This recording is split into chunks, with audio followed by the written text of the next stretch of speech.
All right. Good evening. I'd like to call the meeting of the October 5th, 2022 meeting for the Planning and Zoning Commission of Carroll County to order. Laura, could you establish a quorum? Yes. Mr. Wathers? Ms. Kirkner? Here. Mr. Lester? Mr. Hoff? Here. Mr. Kane? Mr. Smith?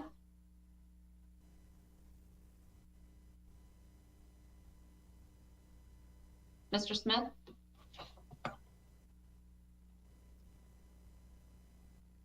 He must be having trouble because Mr. Klosik? Here. Commissioner Wance? Secretary Eisenberg? Here. And I do see Mr. Smith now. Okay, Ms. Chair, please let the record reflect that 4 members are present and we do have a quorum. Okay. All right. Can we stand for the pledge? I pledge allegiance to the flag of the United States of America and to the republic for which it stands, one nation, under God, indivisible, with liberty and justice for all.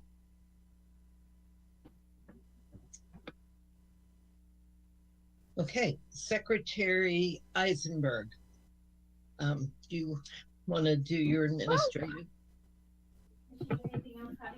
Good evening, everyone. I don't have any updates for this evening, other than just to keep you informed, and we can talk more at a future meeting, that the BZA approval of the Stabilus property is being appealed.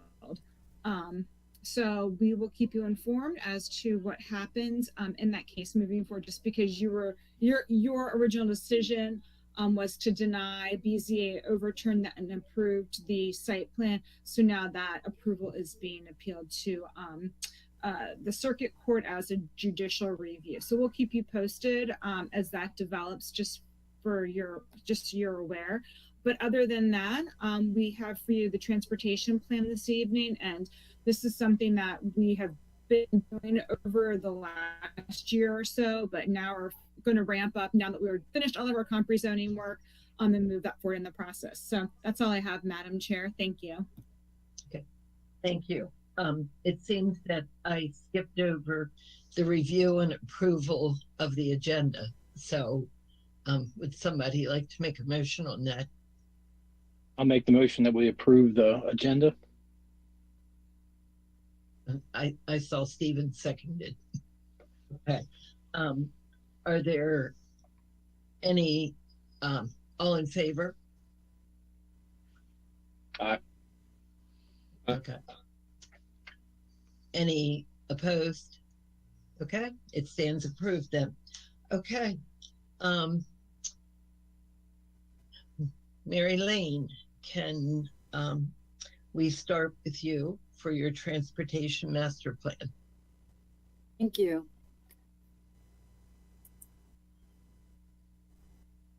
Let me first make sure that you can see my screen.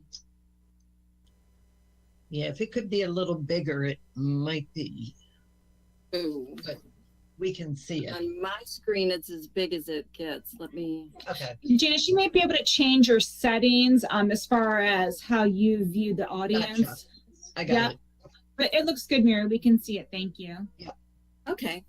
Thank you. I'm just going to get started with just a tiny bit of background. Some of you are aware because you were here when we began this, but we began this process early in 2020. We met with the towns, we met with other county staff, we hired a consultant to through the Baltimore Metropolitan Council to help us with this effort.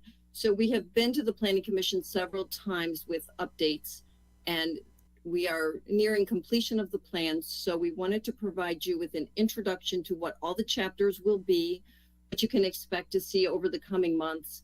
The goal is sometime early in 2023 to get you to approve this plan so we can send it on to the Board of County Commissioners early in 2023.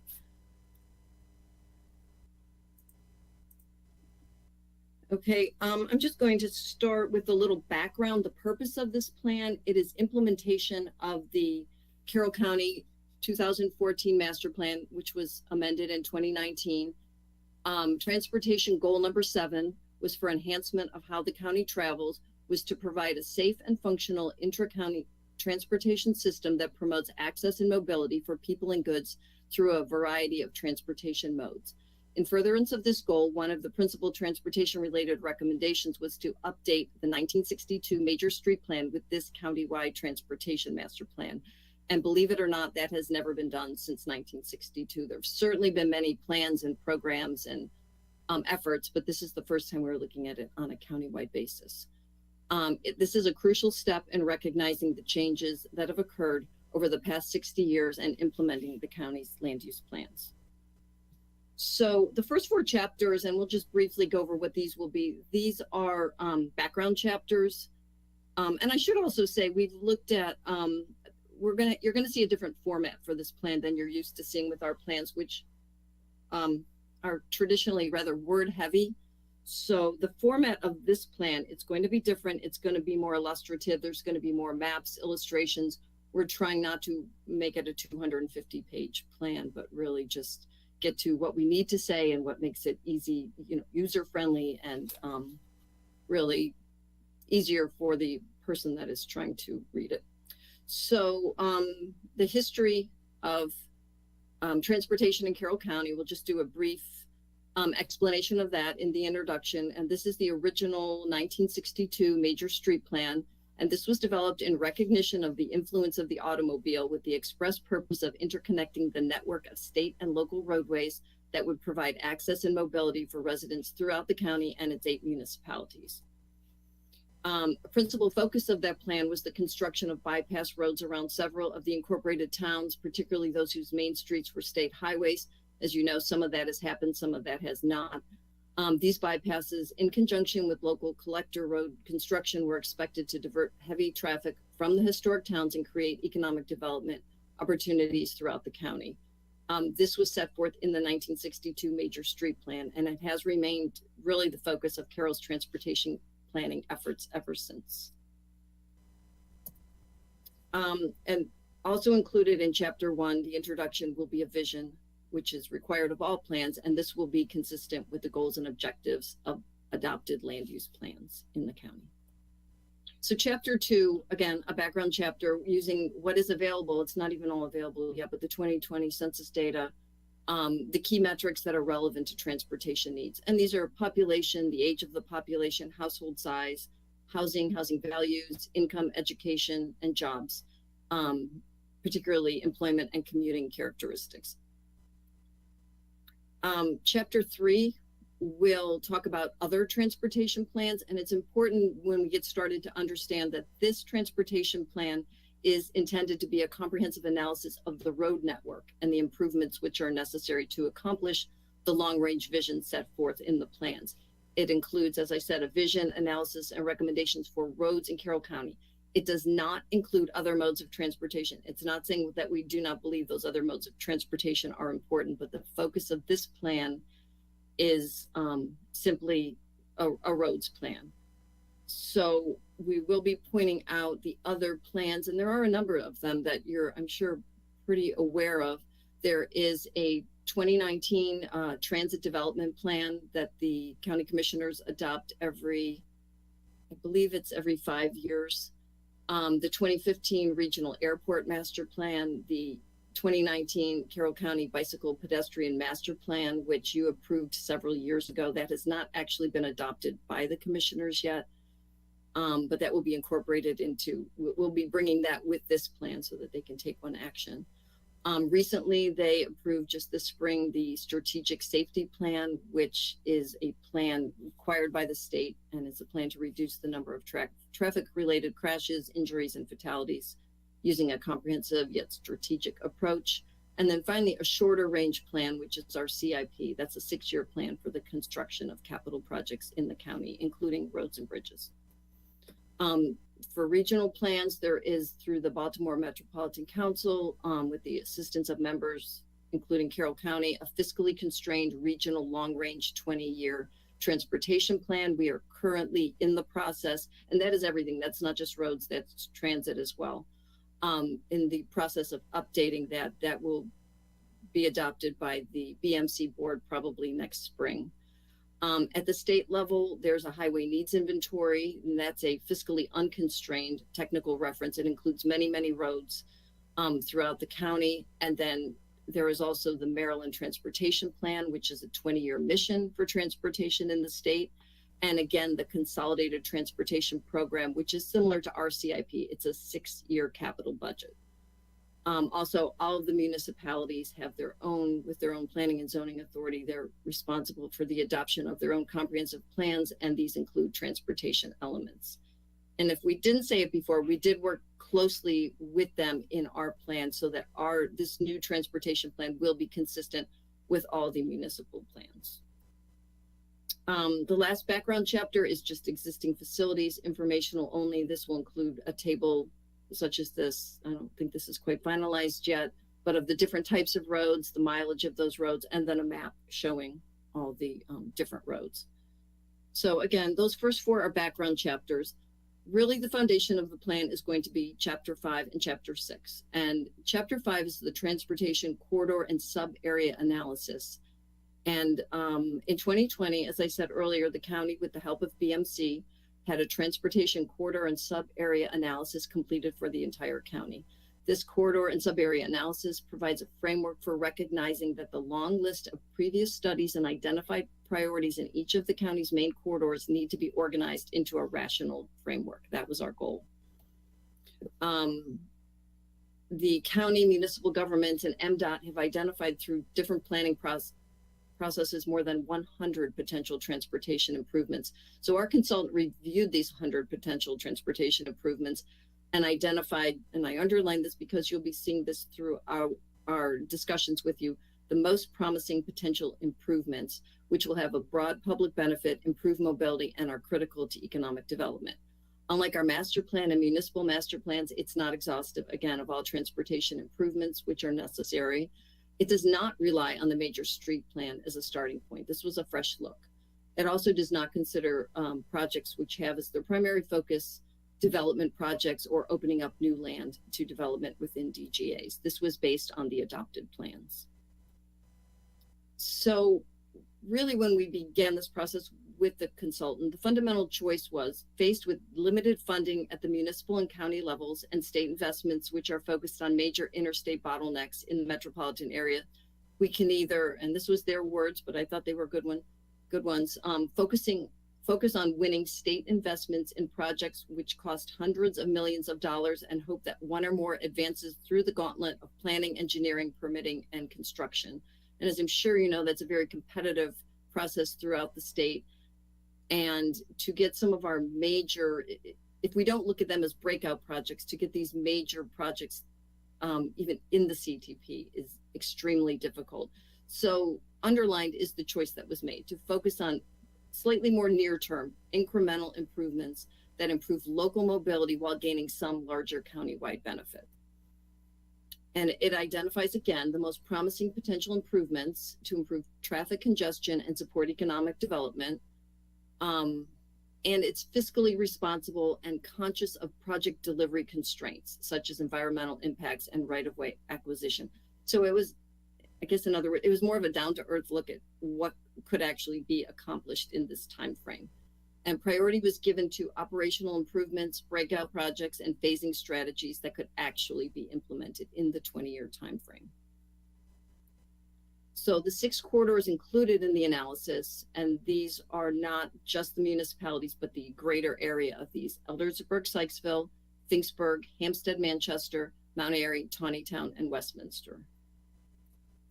And each corridor analysis, each of the 6, includes a land use section where we discuss the existing and plans based on the adopted plans, land use, and that includes projected population and employees, the existing road network, which is a description of the major roads and recent improvements. And I put this in here. This is from the Eldersburg Sykesville corridor. This table is in there as recent improvements. So this just gives you an idea of what you'll see coming. And I believe we're going to be on the agenda again for the 18th, beginning to look at several of these corridor analyses. So number 3, and this is not easy to read. I realize that, but it's just showing you, this is a commuter flows, which is a discussion and maps showing commuting patterns to and from each specific sub area. So on top, you see where people commuting to Eldersburg, Sykesville are coming from, and on the bottom, where they're going to. And this was done again for all of the sub areas. For each sub area and corridor, they looked at the local goals and policies. And this was a discussion of historic and most recent plans, including the challenges presented throughout, and traffic conditions. And this includes existing and projected levels of service and travel speeds. And you can see on this slide here, on top is again Eldersburg, Sykesville. Those are existing traffic conditions, but then on the bottom, it's a 2040 no build scenario. So it identified what would be the problems in 2040 that need to be addressed. So next is possible and recommended approaches. And for each of the corridors, we analyze the options and general conclusions based on the data provided. And for each one, the most promising potential improvements in the 6 corridors. And those are the specific improvements. And you'll see when we bring them to you, these are very specific improvements. And this, some of them are really only adding a turn lane and, well, you'll see, but they're not the major projects that you see in our planned major street section, for instance. And this map shows all, I'm not sure how many of them there are, 27 total improvements that are being recommended throughout the county. Again, not exhaustive of everything that's needed to improve transportation, but the focus of the corridor and sub-area analysis. And then last, they looked at the benefits and impacts, which gave a cost range, impact on level of service, and travel times. And that's what this is illustrating, that the Eldersburg, Sykesville traffic conditions, this is with the most promising potential improvements.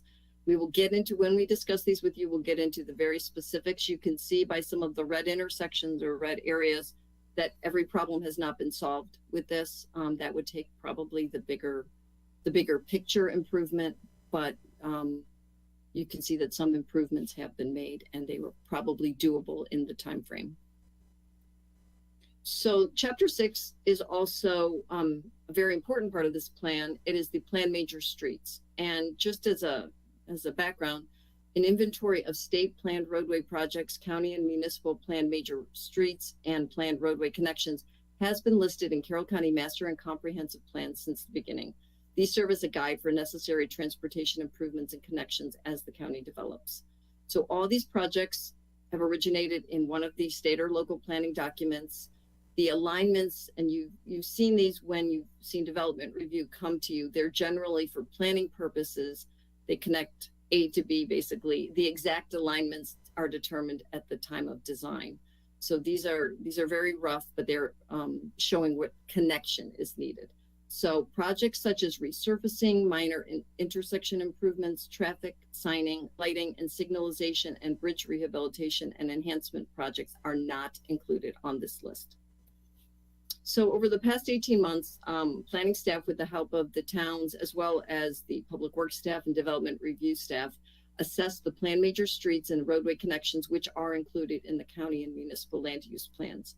Each road was reviewed for continued need and feasibility, and recommendations have been made regarding the continued inclusion in this transportation master plan. Of the 73 roads included in the various plans currently, 43 have been retained and 30 have been recommended for removal. And some of those are simply that a few of them have actually been completed. Some of them development has occurred anyways, right in the right of way. There's different reasons. And when we bring you this section, we will make sure you understand why all 30 have been taken out. And this is just an example of what you'll be seeing for the ones that were retained. We have basically 3 to a page of what we are recommending for the plan major streets. It includes a description, the purpose, and a map for each one of them. And again, we will have this countywide plan major streets map updated. Chapter 7 is regarding access management. This is more going to be a recommendation for future action.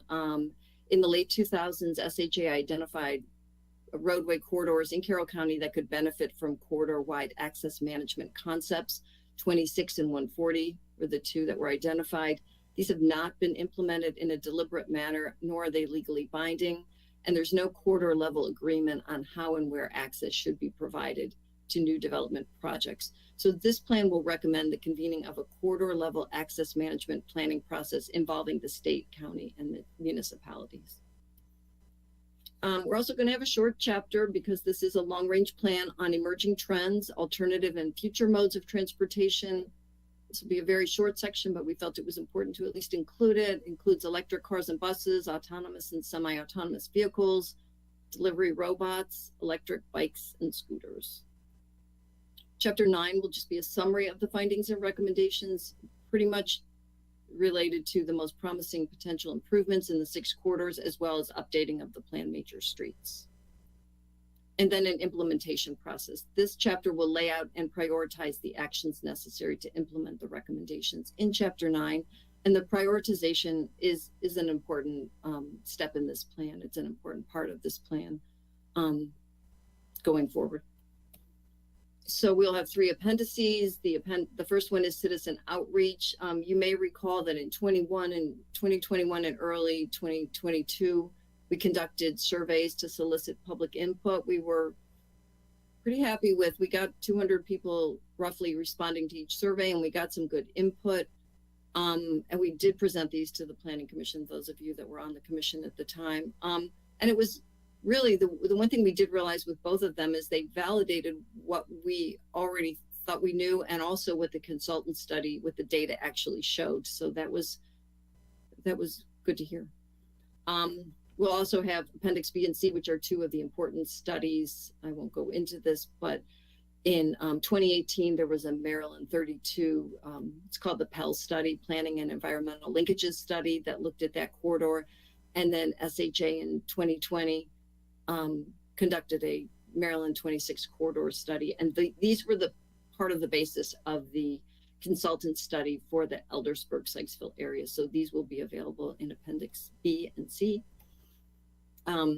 Next steps, we will be presenting these chapters outlined in this presentation to you at your regularly scheduled meetings and work sessions. Again, we'll be bringing them, I think we're going to start on the 18th with bringing several corridors to you, and we'll just work through them as it goes. And then following your approval of the plan, it will be transmitted to the Board of County Commissioners for their approval in 2023. Again, we encourage future continued citizen input. You can see the QR code here, and here you also see there is our web page and a way to contact us and leave comments. These have been up really throughout the process. We have had this devoted web page. I will say that we are going to now be posting, like this presentation will be posted after tonight, and chapters as they come to the Planning Commission will also be put on there. So, any questions?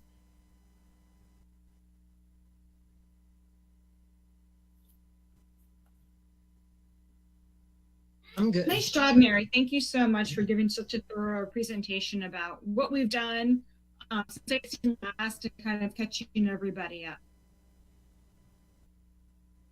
Yes, very informative. So, Are there any questions about it?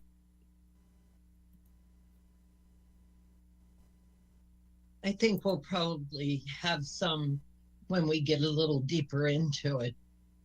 But for now, it looks like everybody is good as far as I can see. So, Well, great, because we're going to be coming back to at the next planning commission meeting with the next steps on this and where we are to date, beyond what you've seen this evening. So that's all we have for you. Since there are no questions, there's nothing else on the agenda for us for this evening. okay, and I don't see any callers that would be from the public, so I would entertain a motion for to close the meeting. I'll make a motion to adjourn. I will second. Okay. All in favor? Aye. Okay. Any opposed? Okay. Have a good evening, everyone.